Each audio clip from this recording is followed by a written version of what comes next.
Hello, everybody. My name's True Demon, and I am the Devil's Stockbroker, bringing you another market update on the SPY and the broader market. Today in the stock market, we had the FOMC meeting and the Fed speech today.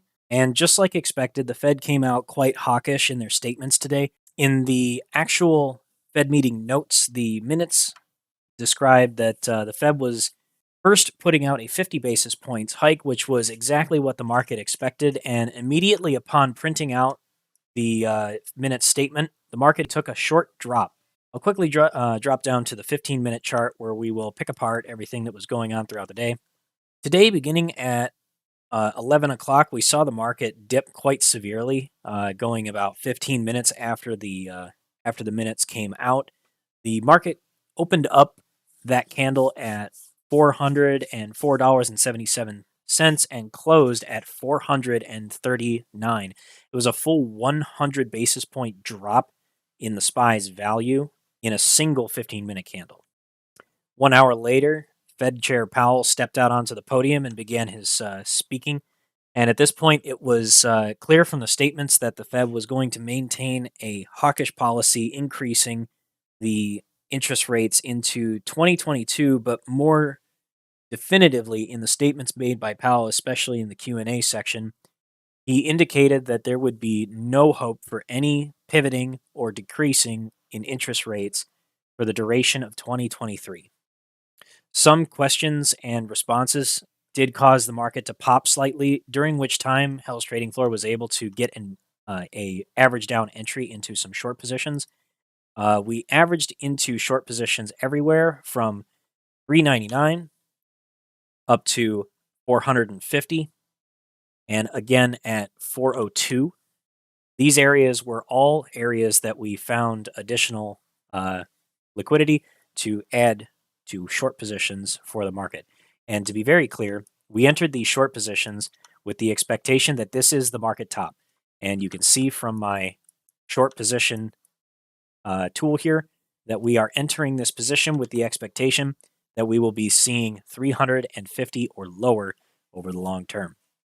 Let's dive into the stock market heat map, where we will go and take a look at how the different sectors performed. In particular, we saw technology and technology services retreating, with energy and minerals also retreating, retail, services, and consumer durables all retreating. And this is in stark contrast to the performance on the week, which shows that just about everything was green over the long term, the one exception being Tesla, which is down 10% on the week.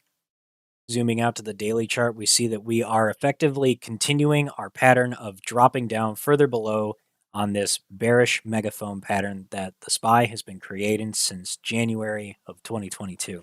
As of right now, we are still trading at approximately $399.40. We are expecting that this is the market top. I feel supremely confident calling the top here because of two particular indications.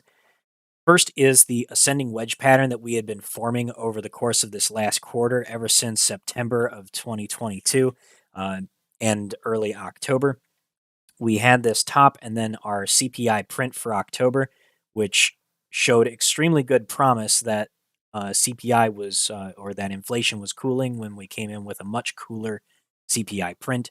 That caused the market to rip.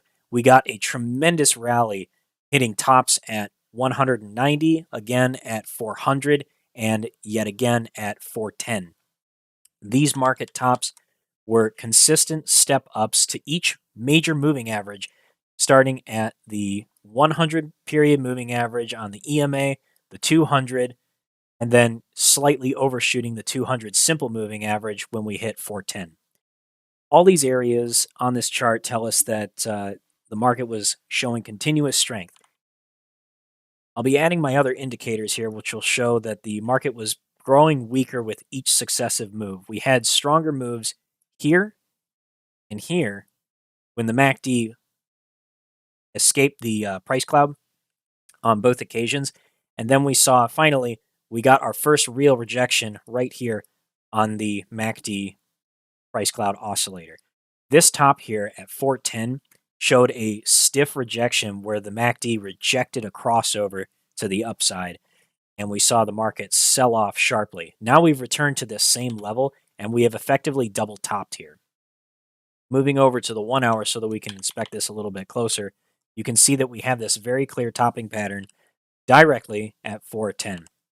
And as soon as we had this big gap up on the CPI print from yesterday, this gap up immediately failed. We saw a giant leap from 399, the previous close, all the way up to 410 first thing in the morning. Hell's trading floor took out puts almost right away, and you can see that we profited massively from the day swing, taking profits at approximately $401 and $400 range. Once we saw this bear flag, we decided to wait for the first bounce and FOMC. Immediately coming out of the gate today, we saw that we had formed this very clear tweezer top pattern on the 1 hour chart. This was essentially our acting confirmation that the market was not very confident going into the FOMC meeting. And then finally, once the actual print came out and we got past our first bout of volatility, rejecting off of 405 as soon as the minutes notes were released, that told us everything that we needed to know. But we still waited for the Fed speech after reading through all the notes. If you would like to see those details, they are in the beginning of the stream from the video released today. That's December 14th, 2022. And I'll provide a link to that here in the card. For our long-term daily trends, we are seeing that there is a crossover occurring on the MACD right now. So there is the possibility that we see the market push back up to the upside and retest this one final and third time. If we do get that retest, while I strongly doubt it, 410 is essentially my my absolute max top out for a market rebound. If I see the market continuing to push to the upside at any point for the rest of this week, I'll be shorting it along the way. I have a stop loss that's actually positioned much further up for the time being, but my intent here is to continuously add to positions at every single major price level between 405 and 410 if the market continues to push, with the intention to hold that position until March of 2023. My reason for choosing March is because we are now at the tail end of December, and we're going to start to see wash sales and profit taking in the market going into the end of the year for tax season.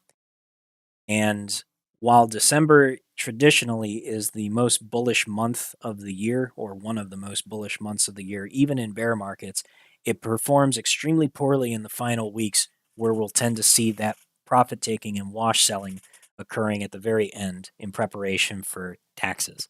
For savvy and shrewd traders, this is a good time to enter into short positions in preparation for a big sell-off in the market, especially during bear markets, with the expectation that January will be an extremely bearish time of the year.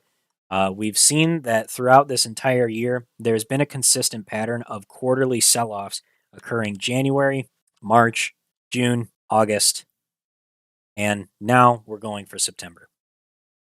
So consistently with this quarterly pattern of the market seemingly just hitting a top and dropping every 3 months on the dot, this puts us in line for yet another top right before we enter into January, which will put us into bearish territory, seasonally speaking, going into next year. The other critical thing that occurred at the Fed meeting was this very important chart that was shown while Powell was speaking. This is an assessment of monetary policy expectations for the duration of the long run for the Fed's policy intentions. What this essentially is showing you is basically a vote for what the midpoint or the expected target is going to be based on the opinion of Federal Reserve Board members. The board members voted in order to place these targets at approximately 4.35 or 4.5 for the rest of the year, 2022, because that is the target that they're setting, and they're pretty much all in agreement in that. What you're seeing here in 2023 are the collective votes of the midpoint range for the federal funds effective rate going into the rest of 2023. What you will notice is that all of these are above the 5.0 level. This is a clear indication that there is no expectation for drops in 2023, only raises and maintenance of the federal funds effective rate. So if anything, the Fed is going to be continuously hawkish and maintaining a level of restrictive policy for the duration of the year, which is precisely what funds and Wall Street did not want to see because this is going to hurt their bottom line. This chart said in no uncertain terms, although it was already corroborated by Powell, who said multiple times there will be no relaxation of monetary policy. We will be maintaining a restrictive policy for the duration of 2023 and possibly going into 2024. As we get into 2024, that is when Fed policy is likely to begin to relax if conditions allow. So the Fed's opinion is that we are going to be maintaining a effectively restrictive policy that's going to keep us above the 5.0% federal funds effective rate level for the duration of the next year and possibly into 2024, with the expectation that we will end 2025 with a firm decrease below the 4.0 level, some with expectations that we may get as far down as 3%. This would still be a baseline level for the Fed, considering that monetary restrictive policy for the Fed historically has averaged at 2.5%. So even at these levels, this is only just average, and these levels are only considered to be moderately restrictive. The only reason why this is so painful is because the market was very, very comfortable with what was effectively 0% interest on just about everything. So moving on to the rest of our charts, I'm going to show you the SPY and the high yield grade bonds chart. This is the smart money indicator that tells us what the institutions are planning on doing. So first we'll take a look at the ratio chart, which shows us that we have very clearly showed a topping pattern with a higher high in the ratio chart here with a lower high on the RSI, indicating that we had hit a top in the market around the time that the SPY was trading at approximately 410, reaching as high as 414 in pre-market the day that we had that huge gap up on CPI. This last push that we experienced here was basically the final straw, and now we've started to see the ratio chart diverge towards the downside. And as you can see with this last attempted crossover for the MACD, it is going to cross over very shortly, in which case we may see a short-term divergence of HYG heading to the downside while SPY trades sideways or slightly up. I'll be using that opportunity to get into more short positions on the market overall, targeting risk-on sectors to the downside. So far, we don't see any current divergences in the SPY and HYG, which indicates that both of these tickers are in agreement. We haven't seen the shoot to the downside from HYG just yet, but given the Fed policy decisions and the expectations that things are only going to continue to maintain their level of restrictiveness, along with all of the other troubles that the market is facing, I'm expecting HYG to begin to sell off. And as soon as we see any more divergence from SPY and HYG, that will essentially be the signal that the crash is coming. Things are so far looking extremely bearish for the market, and I'm very confident calling a top here. One additional indicator that we've been paying very close attention to is the dollar currency index, the Dixie. Dixie is showing us what the value of all major currencies are traded against the US dollar. When you see this in decline, this means that the dollar is weakening, which is typically a good sign for the market. However, once the Dixie starts ripping to the upside, that includes other currencies abroad are deflating or losing value against the dollar. This causes the U.S. stock market to struggle because valuations against the dollar fail. So Dixie has been forming a descending wedge that you can see here. This is a very bullish technical pattern. Upon a breakout, we may see the dollar index push to the upside and attempt to recapture its 50-period daily EMA. If we see this happen, then that will likely crush valuations of the stock market once again, and we'll start to see money pouring into the dollar index, which will further push the price of Dixie, further declining the stock market price, and the cycle goes on and on. We've seen this pattern of behavior before, and this is the first time that we've seen the dollar index undercut its 200-period EMA and also undercut its 200-period simple daily moving average. That's this yellow line trailing just below the red 200 daily EMA. So both of these moving averages are very significant because it shows both a time-weighted average of most recent candles are showing that the dollar has been in very strong decline lately. The simple moving average crossing above the EMA indicates that we're likely to we're very likely seeing a top in Dixie over the long term, but we are due for a sign of strength from the dollar index very, very shortly. And this this descending wedge, is indicative of that. So what should we expect to see if the dollar rips? We'll likely see the SPY begin to go into decline, especially in the risk-on sectors, as people pour their money into defensive sectors, go to cash, and trade other currencies in favor of the dollar. In the bonds market, we've seen the US 10-year begin to show a double bottom formation right here just below its 100-period EMA. Upon seeing this pattern, I took note of it, and I expect that the 10-year is going to start ripping back to the upside once again. This is bad for the stock market because as bond yields rip, that destroys valuations of companies and causes money to pour into the treasuries market because it is a safer asset class. This double bottoming formation can be confirmed by this bullish crossover of the MACD right here just outside the price cloud and a bounce right here off of the slow moving average for that MACD. So crossover here, bounce here, and rip to the upside. Further to that case, we've seen that the RSI has bottomed off of a double bottom pattern right here. So this bottom here in the price with this bottom in the price matches up with a double bottom in the RSI. And now for the first time, we've created a higher low in the RSI, coinciding with a higher low, the price action. This is not bullish divergence, but bullish nonetheless, because this indicates that pricing, or rather the yield itself, is increasing despite declining, that the strength of the yields chart is increasing despite declining price action. One additional factor that is not often looked at is the behavior of the stock market in relation to the 3-month and the 2-year treasury bonds. Typically, people focus very closely on the 2 and 10-year treasury yield curve because this yield curve has been a predictor of stock market crashes since about the 1970s when it was recorded. If you look over here at the 10 and 2-year treasury yield curve, which I'll show you here in a nice big old chart, the curve inversion line, which sits at 0, marks a very significant area of the chart because every time that we have inverted this chart, or when the 2 years yield rises above the 10 years yield, this usually indicates a recession or a crash. If we go all the way out to the weekly, you can see that essentially every time that we have had an inversion, this was a predictor of a major recession that occurred in history every single time since it was first recorded in the 70s. We've had 2 inversions in the last 3 years, once right before the COVID pandemic struck us in 2019, and now we have been in a state of inversion since June of 2022.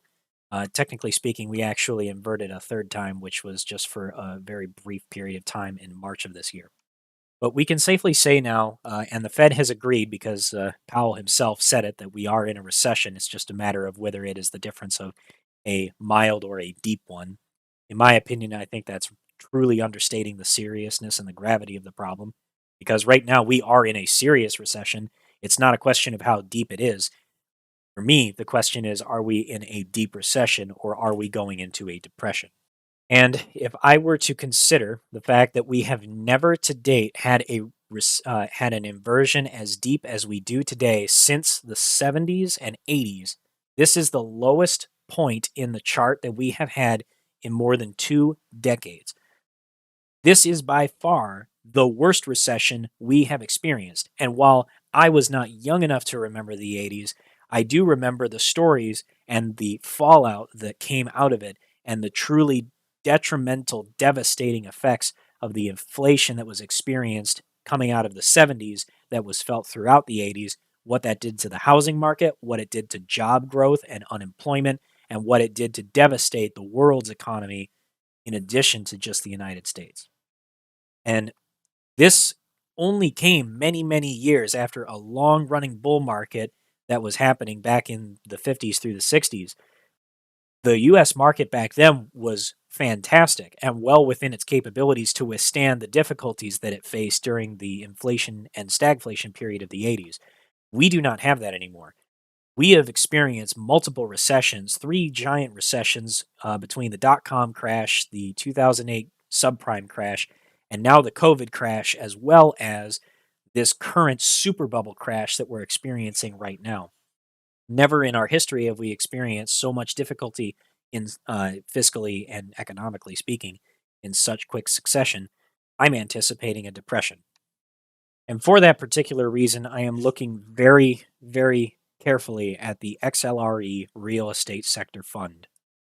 This is the S&P Index's basket of real estate sector stocks that track the real estate market and often correlate with its performance. Given that we have had a recent topping in the SPY, and I can see that we have had a double top off of the 200 period weekly weekly EMA off of this chart. This rejection, this two top rejection from these two wicks on these two green candles, tell me that the housing market and the real estate market are in for some serious, severe pain, and that we are very likely to continue the move down back to the bottom of this channel once again. That being the case, XLRE is also in my basket of stocks or ETFs to short going out until March of 2023.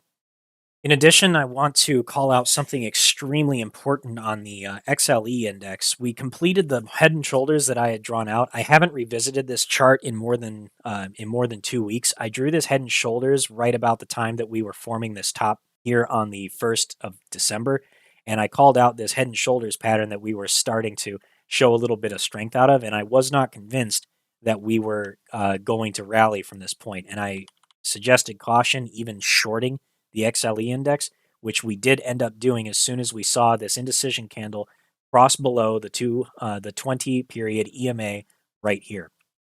This led to this giant gap up and then a very rapid crash on the 5th of December, and then continued downside that went all the way into this bear flag, which we're now currently forming.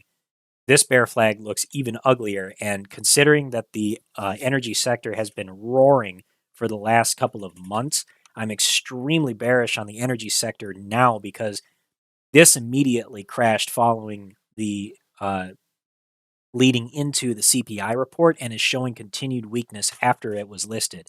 The fact that the energy sector is now retreating tells me that the rest of the market is anticipating a recession, a very bad one. Energy is one of the first things to go when recession is confirmed and when things start to fall apart, because energy becomes more expensive and less sought after. All of the costs that are associated with it grow, the cost of oil grows, and the utility of it, as businesses continue to fail and the demand for oil drops, will cause the energy sector to suffer. And then eventually, as oil prices decline going into that recession, then the valuations of the companies that are desperate to move that supply get worse and worse. And finally, I want to take a look at the SOX over Qs ratio chart. This is the semiconductors index over the NASDAQ Qs. And I've called this out several times. We have this megaphone pattern, very similar to the megaphone pattern that the SPY was creating. You can see that we have had 1, 2, 3, 4 bottoms on this megaphone pattern and 1, 2, 3 tops. Right now, the SOX over Qs is currently at its highest point that we've seen since June of this year. This top pattern comes with a giant abandoned baby candle and a confirmation engulfing red candle. If you take a look at the SOX index itself, this is telling you that we have very clearly topped. And if you look at the daily chart, you can see that this has struggled severely at its 200 period EMA. If I add this yellow simple moving average, this is the 200 daily simple moving average for the SOX, you can see that this also added to the rejection and the pain of this market downturn. Now that we're seeing this coming from the semiconductors market, I take this as a very clear sign that the semiconductors market is done and it is ready to move to the downside. Additionally to that, I can see that this is extremely similar to the double top that we experienced in August, right before the entire semiconductors sector crashed massively, dropping by more than 700 points on the SOX. One of the primary causes of this I would contribute to the ongoing supply chain issues, decreasing demand, ongoing constraints of semiconductor raw materials for manufacturing, the conflict between Taiwan and China and the US, as well as fuel costs and shortages throughout the world that are making it more and more difficult and more expensive to get supply of semiconductor raw materials to manufacture the goods processors and so on. And in addition to that, just nobody wants them because the aftermarket for semiconductors is now rich with people trying to liquidate old inventory, the crypto market crashing, and other things that are contributing to the loss of semiconductor manufacturers' profits in the wake of a giant glut of semiconductor finished materials supply in the producers market as well as the aftermarket retail. All in all, the major short plays that I have are pretty much the only plays that I have for this market right now, targeting specifically basically anything that is reliant on semiconductors, especially in the electronic technology sector. AMD, Nvidia, and Texas Instruments are all good plays for a short against the semiconductors market. Additionally, companies like Apple, Microsoft, and Amazon, which rely very heavily on semiconductors and the availability of them to add to their data center spaces and processing capabilities, as well as manufacturing goods such as the iPhone, or in the case of Google, Android and Google smartphones. These add to their expenses and decrease the demand for their products as a result of increasing prices of the finished product and decreasing demand from the consumer. I'll also be shorting essentially everything that's in the energy minerals top index, targeting primarily Chevron, ExxonMobil, and Phillips 66. Tesla being a bit of an outlier, I'm not really sure where to place it in this situation because right now Tesla is performing extremely poorly and has effectively created a new low. However, I don't necessarily feel that it's justified in its current valuation. And I know that the PE ratio for Tesla is still extremely blown out. But seeing how far below price it has dropped in recent weeks, and considering that Tesla is only at these valuations because of the news with how Twitter has performed and how botched the acquisition has gone, I'm beginning to wonder if this is a justified move to the downside for Tesla, and I'm kind of expecting for a turnaround at some point in the near future. But for now, while volume is rising and selling continues in Tesla, I'm staying out of it until I see a very clear picture of a bottoming formation in Tesla before I switch back to the long side. For right now, I'm expecting Tesla to continue to struggle, possibly forming a bottom somewhere around 150 or 130 and 125 in the near future. Until I see it break this channel to the upside, I don't anticipate seeing Tesla returning to 160 anytime soon. As for the VIX and the rest of the indicators for the market, right now there's an excellent entry opportunity on VIX because despite what it has currently done, as the market has fluctuated with volatility due to the Fed chair's speech today, I'm expecting for the VIX to very rapidly make its ascension, just as it did before.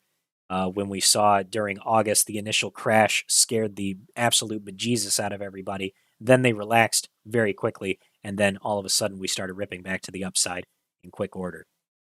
Right now, I'm kind of expecting for the VIX to gap up in the morning once the reality is set in for everyone. So keep an eye out for that. If you are looking to short the entire market or capture short-term volatility, I do anticipate the VIX to start ripping up very quickly once the market's institutional investors and larger participants catch on to what's going on and they react to the Fed's implications for what the market will be doing later on next year. That's going to do it for today's market update video. I want to thank you guys so much for watching, and I hope you liked the video. If you did, be sure to hit that like button on your way out. Subscribe to the channel if you want to get more Subscribe to the channel if you want to get more information updates just like this. And consider joining Hell's Trading Floor if you would like to learn more about how to read these signals and make the market work for you. Thank you guys so much for watching, and I look forward to seeing you next time. But until then, have a hell of a time in the markets.